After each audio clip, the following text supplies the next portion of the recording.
Hello students. तो आज हम आपको बताएंगे about the nucleophilic substitution reaction. तो सबसे पहले आपको पता होना चाहिए कि न्यूक्लियोफिलिक सब्स्टिट्यूशन रिएक्शंस क्या होती हैं। न्यूक्लियो का मतलब nucleus that contain positive charge and file का मतलब लव करना। तो न्यूक्लियोफाइल वो एटम्स होते हैं that attracted toward the positive charge. इसका मतलब क्या हुआ कि जो न्यूक्लियोफाइल्स होते हैं उनके ऊपर नेगेटिव चार्ज होता है। अब सब्स्टिट्यूट करने का क्या मतलब होता है, एक ग्रुप को हटा के वहाँ पे दूसरे ग्रुप का लग जाना, उसको हम क्या कहते हैं, सब्स्टिट्यूशन। तो इस तरह न्यूक्लियोफिलिक सब्स्टिट्यूशन रिएक्शंस वो रिएक्शंस होती हैं जिसके अंदर एक स्ट्रॉन्ग न्यूक्लियोफाइल वीक न्यूक्लियोफाइल को रिप्लेस कर देता है और खुद उसकी जगह पे लग जाता है। ऐसी रिएक्शंस को हम नाम देते हैं न्यूक्लियोफिलिक सब्स्टिट्यूशन रिएक्शंस। अब जो न्यूक्लियोफिलिक सब्स्टिट्यूशन रिएक्शंस होती हैं वो जनरली टू टाइप्स की होती हैं, that is SN1 and SNA2। SN1 का मतलब होता है nucleophilic substitution unimolecular reactions and SN2 का मतलब होता है न्यूक्लियोफिलिक सब्स्टिट्यूशन बाइमोलिकुलर रिएक्शंस। जो हमारे पास SN1 यानी कि यूनिमोलिकुलर रिएक्शंस होती हैं ये 2 स्टेप भी हो सकती है और मोर देन 2 स्टेप भी हो सकती है। इसके अंदर जो हर एक स्टेप होता है उसे हम नाम देते हैं एलिमेंट्री रिएक्शन।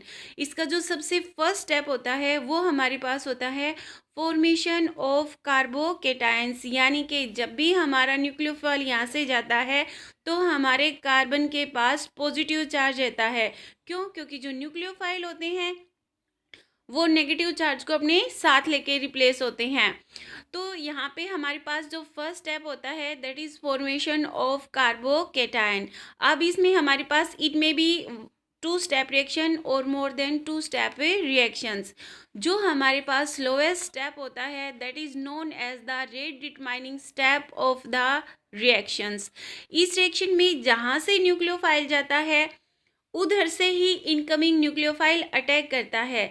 इसलिए यहाँ पे जो प्रोडक्ट की फॉर्मेशन होती है और जो हमारे पास रिएक्टेंट था उन दोनों की कॉन्फ़िगरेशन सेम रहती है, यानी कि no change in the configuration of product and reactant, both have same type of configuration.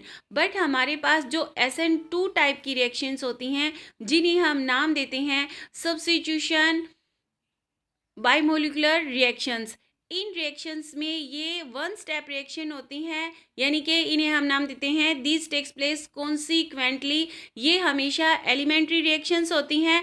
जहाँ से हमारे पास न्यूक्लियोफाइल आता है वो हमारे रिएक्टेंट पे बैक साइड से अटैक करता है। बैक साइड से अटैक करने की वजह से प्रोडक्ट की कॉन्फ़िगरेशन चेंज हो जाती है और साथ में यहाँ पे incoming of nucleophile and outgoing of a living nucleophile both take place simultaneously in a reaction।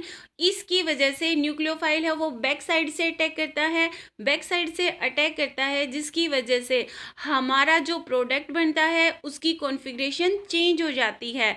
तो यहाँ पे रिएक्टेंट और प्रोडक्ट दोनों की कॉन्फ़िगरेशन चेंज हो जाती है। चेंज इन कॉन्फ़िगरेशन को हम यहाँ पे नाम देते हैं इन्वर्जन इन कॉन्फ़िगरेशन और वाल्डन्स इन्वर्जन। तो इस तरह से ये थी हमारी 2 types of nucleophilic substitution reaction, that is SN1 and SN2।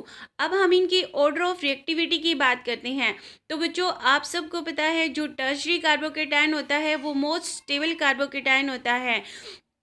तो जो SN1 रिएक्शंस होती हैं उसमें ऑर्डर ऑफ जो रिएक्टिविटी होता है वो होता है टर्शरी, सेकेंडरी, प्राइमरी और उसके बाद सिंपल होता है।